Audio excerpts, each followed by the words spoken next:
Barrister થયા Indian barrister થયા Indian નાગપુરમાં સત્યાગ્રહ કે જે નાગપુરમાં સૌથી પહેલો સત્યાગ્રહ નાગપુર અને અંગ્રેજોમાં જે ઉત્તરાખંડ દેહરાદૂનમાં લોર્ડ માઉન્ટબેટનને મળ્યા હતા. જે લોર્ડ માઉન્ટબેટન અંગ્રેજોને છેલ્લા મળ્યા હતા.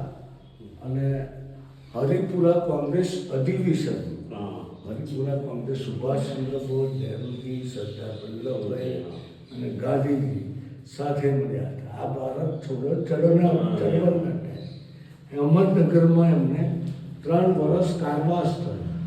કારણ કે ભારત છોડોના ચળવળના મણિબેન એમના દીકરી ને દયાલભાઈ પટેલ એમનો છોકરો.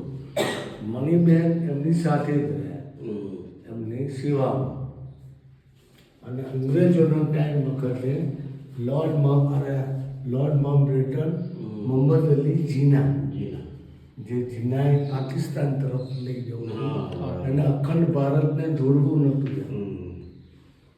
આ આપણને દેશની સત્તાની સોંપણી કરી તે વખત અને સિમલામાં ગયા ત્યારે વાયરસ ગાડી છે ને એવી કલકત્તામાં સિમલામાં ગયા હતા.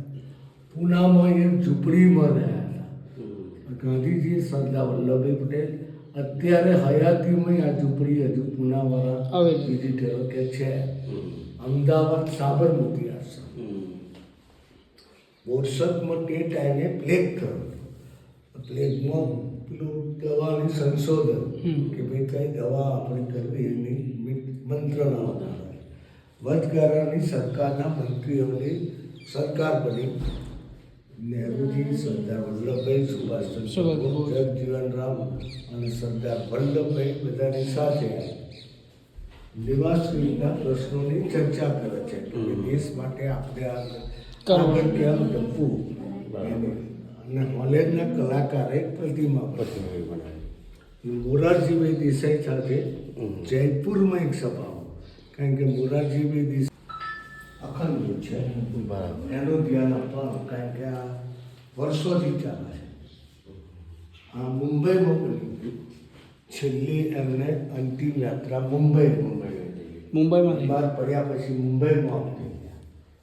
આ કાશ્મીરના હરીશ અને હૈદરાબાદનો નિઝામ બહુ જ પૈસાવાળા માણસનો ગણાય. એને હૈદરાબાદમાંથી પાકિસ્તાનમાં લઈ ગયો. પછી સરદાર વલ્લભભાઈ પટેલ